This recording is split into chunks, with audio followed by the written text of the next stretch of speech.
I know your fantasy football draft is right around the corner, might be getting a little bit nervous, might not feel super prepared yet. Well, I've done hours of research for you, and in this video, we are talking about the best picks in every single round of your fantasy football draft.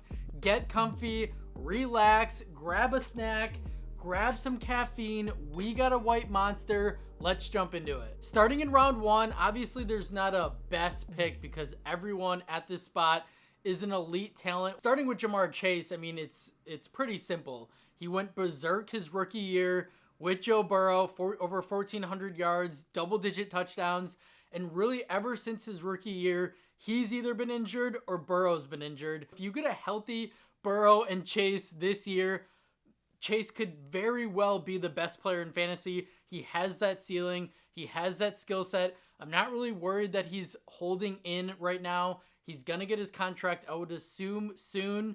And he's just one of those guys that can miss out on practice time and it not really matter.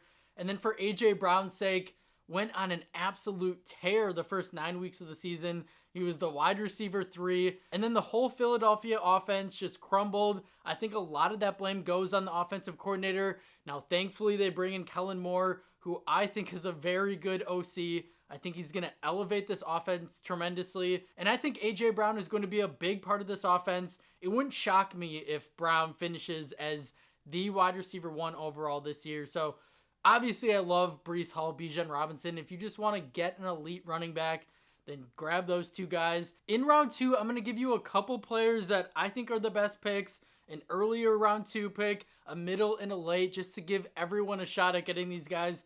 The first player that I love going in round 2 is Jahmyr Gibbs. Yes, I know he has a hamstring injury. It sounds minor. He's going to be practicing shortly. I think Dan Campbell said within the next week.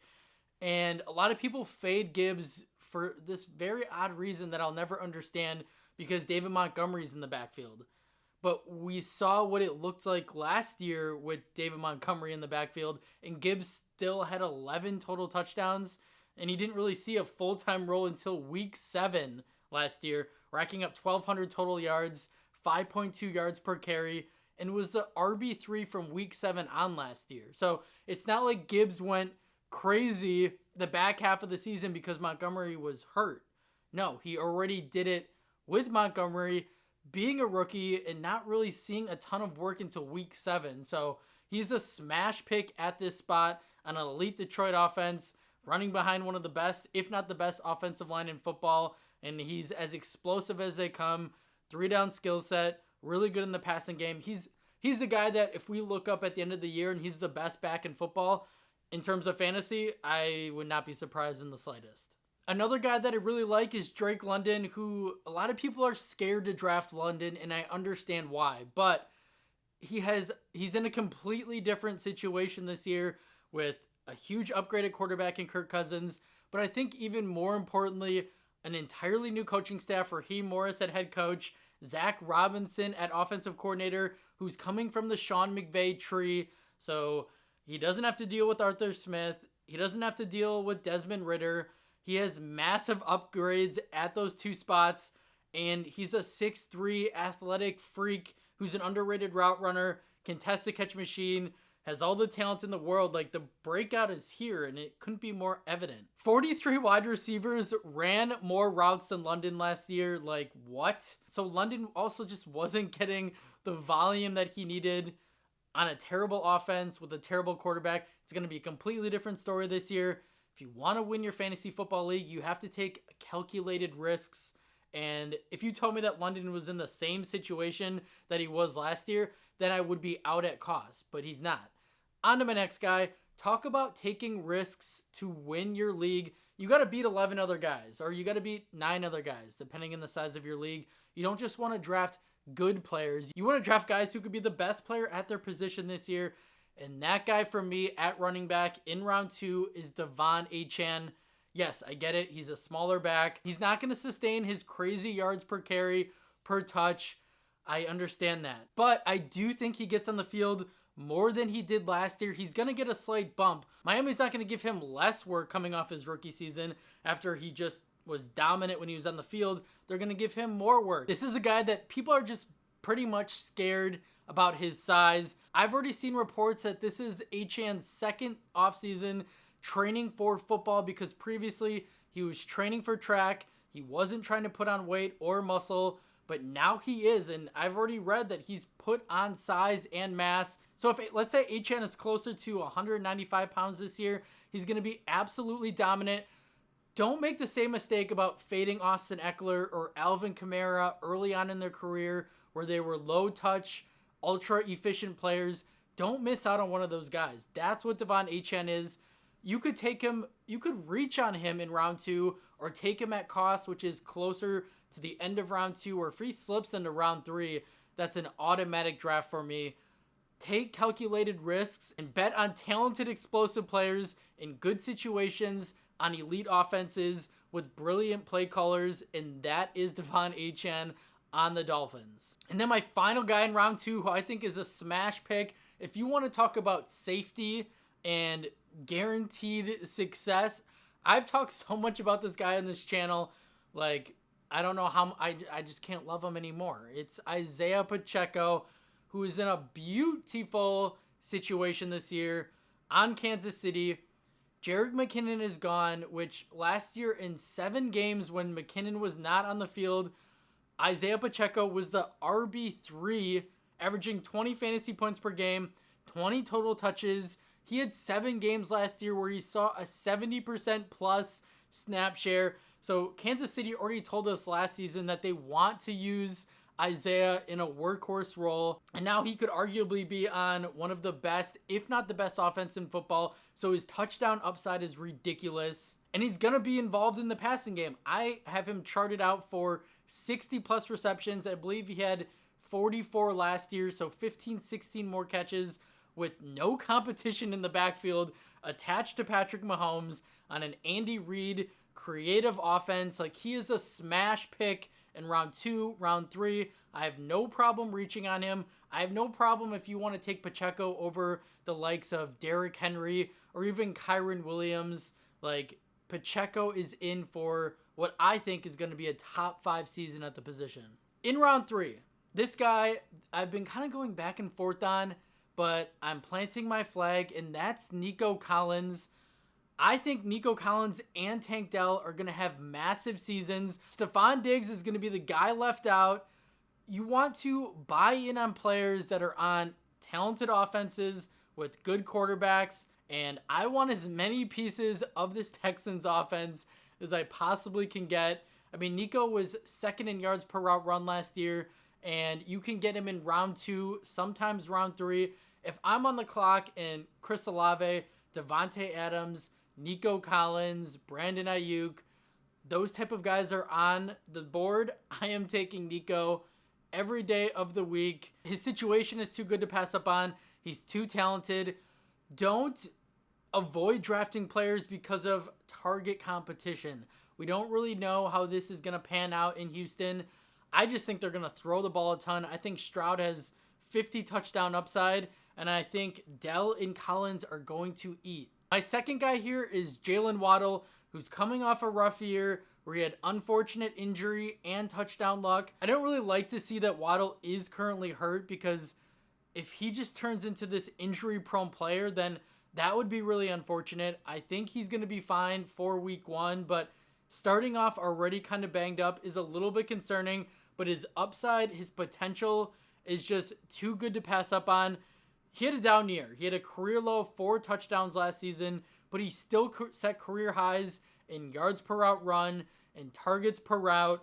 Tyreek Hill is 30 years old, so if Tyreek even falls off a little bit and that vaults Waddle up slightly, you're getting a guy in round 3, some leagues round 4, that has top 12 upside at the position. I mean, Waddle was a top 10 wide receiver in 2022 when Tyreek Hill was on the roster, so we've already seen it. So Waddle can get back to that place, and I think he does it this year. And then lastly, I want an elite quarterback in fantasy this year. I don't like waiting and then having to draft 2 guys and then having to play the matchups. Just give me an elite quarterback that can win me weeks, and it's a set it, forget it option. I want Patrick Mahomes as much as I can get him, or Jalen Hurts. If you like to get a quarterback with the rushing upside, go Hurts, but Patrick Mahomes coming off an off year from a fantasy perspective, but he's still the best quarterback on the planet, and he had no help last year with MVS and Sky Moore and Justin Watson. All he really had was Kelsey and Rice, and now he has Worthy, Hollywood, so he has a ton of weapons at his disposal, probably going to be on the best offense in football.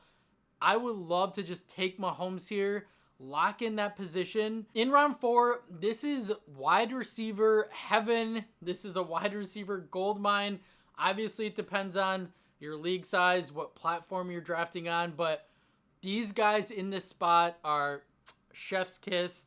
First one up for me in round 4 is DK Metcalf, who just always seems to be on the cusp of a massive breakout season, and it just hasn't really happened for him. Last year, we can blame Shane Waldron, the offensive coordinator. It was just terrible in my opinion. We can blame Geno Smith being hurt. Seattle's offensive line was just banged up. They were running a lot of 12 personnel because they needed 2 tight ends on the field.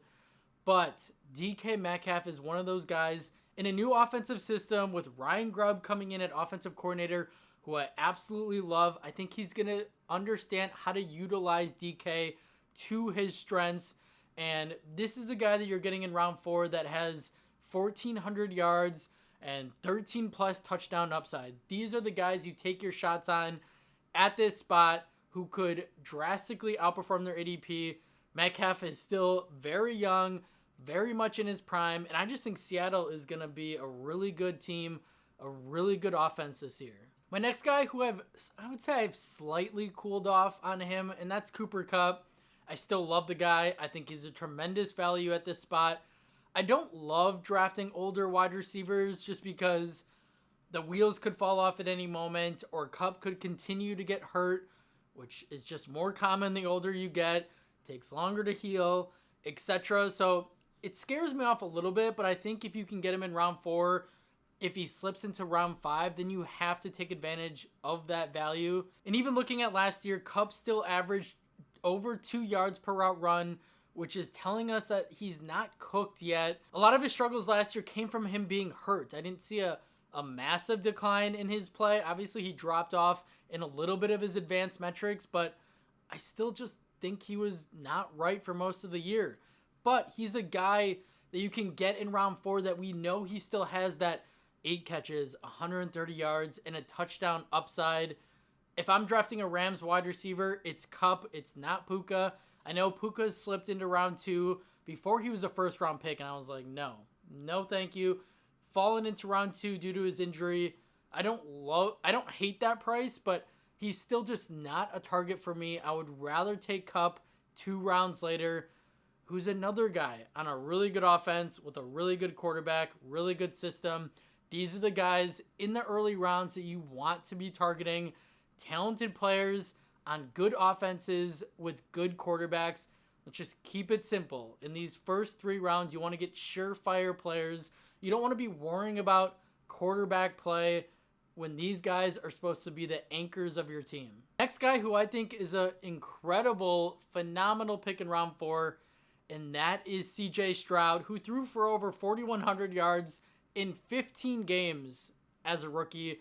That ranks 3rd all-time by a rookie, and that's with a lot of his weapons being banged up. Tank Dell played just over half the year. Nico Collins suffered that calf injury to close out last season, so now you add in Stephon Diggs with a healthy Dell and Nico, and Joe Mixon, who's also a pass-catching back. Like, this Houston Texans offense, I just want as many pieces of it as possible, except for Stephon Diggs. I just think this offense is so good. I think CJ Stroud is going to throw for probably 50 touchdowns. This offense is going to be electric, and I have no problem taking Stroud in round 4. Lastly, in round 4, we've talked about him before. It's pretty consensus for most people to want to take Trey McBride here, who is the tight end 3 from week 8 on last year. Arizona is going to be a really good offense. Kyler Murray is going to be 2 years removed now from that ACL. I think Marvin Harrison Jr. only helps McBride. He's going to open up the field for Trey. Trey's my tight end 1 this year and has a really good shot at finishing as the tight end 1 overall this season.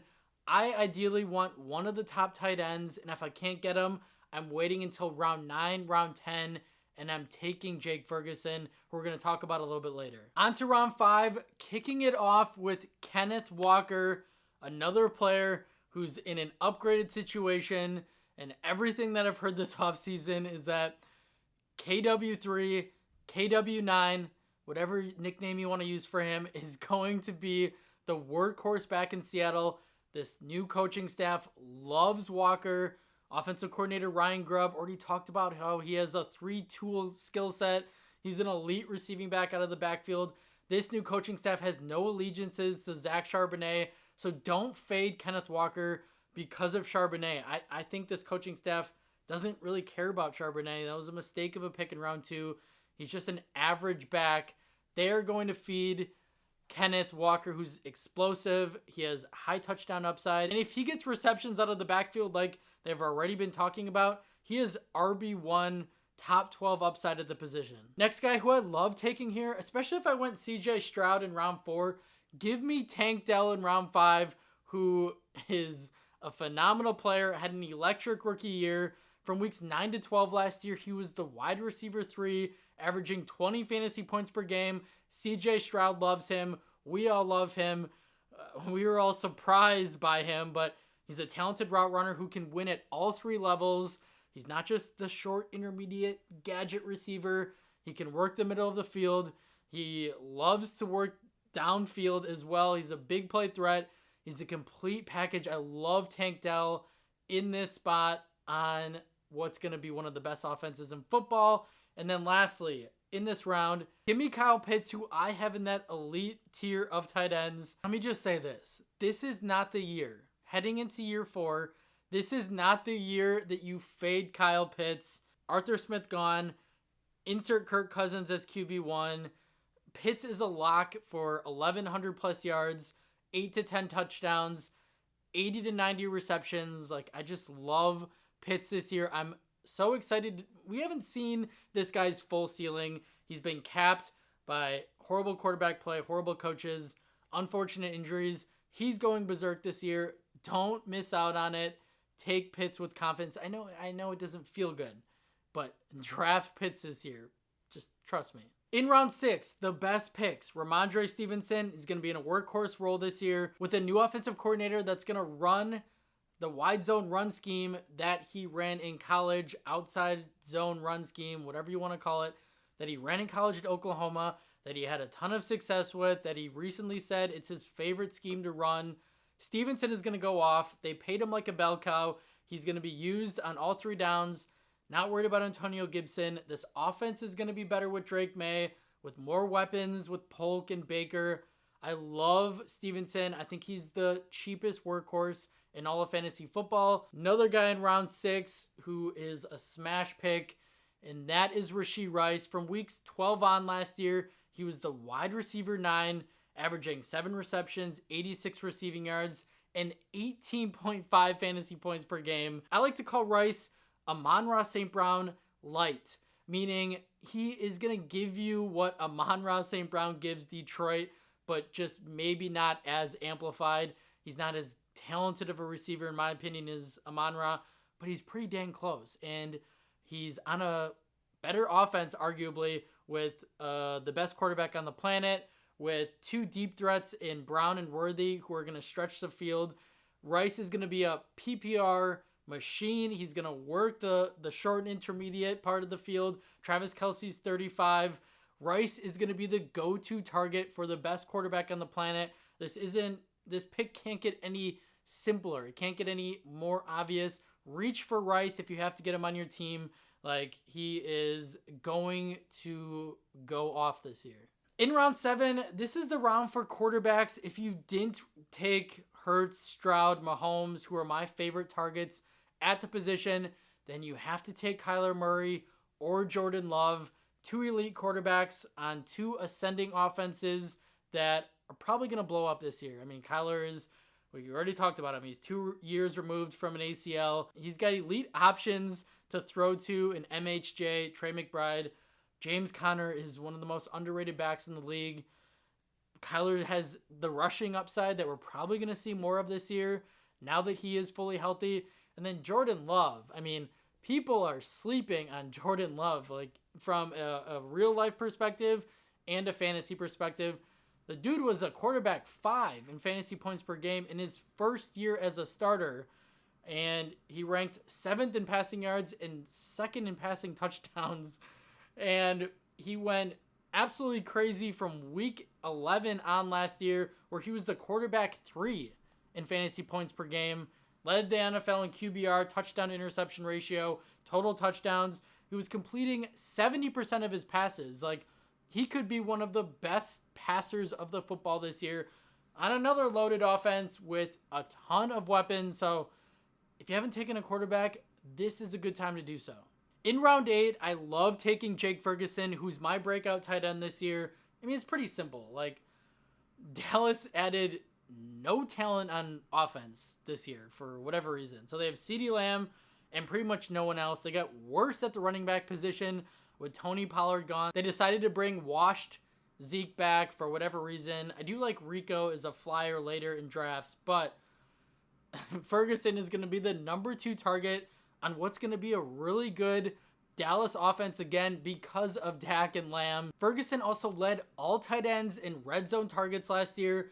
He didn't have the best luck in the TD department, but double-digit touchdowns this season as the number 2 target for Dak seems like a pretty obvious lock. And if you can draft a tight end in round 8, round 9 that scores double-digit touchdowns, that is phenomenal. That is just a cheat code. So if you like to load up on all the other skill positions, quarterback, and wait to take your tight end, Jake Ferguson is your guy.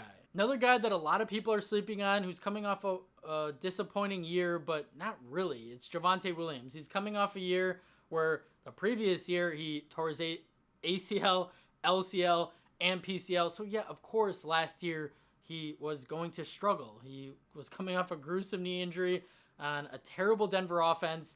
I love Javonte to bounce back this year. We know how good of a runner he is. He can also catch the ball. I think this offense is going to be better this season. Everything that I've seen from Bo Nix, he is looking like a pretty good quarterback. So this offense will likely be in scoring position more than they were last year. Another guy I like in this range is Ladd McConkey, who's banged up. Justin Herbert just returned to practice a couple days ago, but you're getting potentially the wide receiver 1 attached to Herbert in round 8. Yes, he's a rookie. Yes, Ladd didn't have this prestigious collegiate career from a statistical perspective, but he was playing alongside Brock Bowers, and he had to deal with a lot of different injuries. But looking at his advanced metrics, looking at the tape, this dude is a stud. I think he's going to have a really good NFL career, and taking him at this spot is minimal risk with immense upside. In round 9, we talk about these 2 guys all the time on this channel, and that's Jackson Smith-Njigba and Christian Watson, 2 of my biggest wide receiver breakouts this year. JSN, really briefly, just in a horrible situation last year, fractured his wrist 4 weeks before the season started. Shane Waldron just didn't know how to use him. They turned him into this low ADOT player, which is not his game at all. And to be fair, the offensive line was banged up, so they couldn't play a lot of 11 personnel because they needed to play 12 personnel because they needed 2 tight ends on the field to help block, which means JSN, who was 3rd on the depth chart at wide receiver, couldn't get on the field. And then when they put him on the field, they didn't know how to use him. So this year, that won't be the case. Revamped offensive line, new offensive coordinator. JSN should be the wide receiver 2 on the depth chart with Tyler Lockett, 32 years old, whatever it is. He's pretty much blah at this point. Just let him ride off into the sunset. Play your first round pick. And even if they don't play him, Grubb loves to run a lot of 11 personnel. So JSN's going to get on the field. Christian Watson, we know he's a touchdown machine. We know what this dude is capable of. 6'4", blazing speed, mismatch nightmare. He is going to have a big year. I'm telling you right now, injuries have hampered his career so far in Green Bay. They've resolved the issue with one leg being drastically smaller than the other. The leg that he was always pulling his hamstring on was a smaller leg. He's corrected it. He's come out and he's said that the 2 legs are The muscle mass is nearly even. So if this dude stays healthy, I mean, he's attached to an ascending superstar in Jordan Love on another ascending potent offense. So yeah, give me Christian Watson in round 9, who I will give you my entire savings account if he doesn't outperform that ADP this year. And in round 10, we got a ton of running back value. So if you like to draft, let's say Breece Hall, and then just wait, you could do that because you can get Brian Robinson Jr., a workhorse back that's going to be on an offense in Washington that's going to surprise people this year. I think with Cliff Kingsbury, Jaden Daniels at quarterback, it's giving Houston Texan vibes. I would not be surprised if this offense takes that type of leap, mainly because I think Jaden Daniels is just an absolute stud. Brian Robinson has a workhorse skill set. Dan Quinn, the new head coach, has already said they're going to use him in the passing game. I think Austin Eckler is just kind of washed at this point. I know he was banged up last year, but they're going to use Brian Robinson as the bell cow. Eckler is just going to spell him at times, but I think you're getting a back on a ascending offense that has a ton of upside in the running game and passing game. I also like Tajay Spears, who I think is just the better back between him and Tony Pollard. Pollard gets hurt. Spears is the guy who has top 5, top 10 upside at the position because he can do it all on the ground and through the air. And then Jaden Daniels is my next guy who we already touched on. If you really like to wait for quarterback, I think Daniels is the best value at the position this year. He's a talented passer. He's a really good running quarterback, which is a cheat code in fantasy. And what I just talked about, he's on an ascending offense. I think Daniels is going to be this year's Anthony Richardson minus the injury. And the last guy that I have for you that I love taking in round 10, who I think is the best pick at this spot, and that is Chase Brown for the Cincinnati Bengals. He's more than just a gadgety player. He's a bigger back than Zach Moss. He's more explosive. He's more efficient. He's a pass-catching back, and he can handle a big workload. I mean, he averaged 27 carries per game in college at Illinois. He's the real deal. He could be this year's Kyren Williams. That's all I have for you guys today. Thank you so much for watching. Make sure you subscribe, like the video if you took away anything from this video. I would really appreciate it. Thank you again, and I will see you in the next one.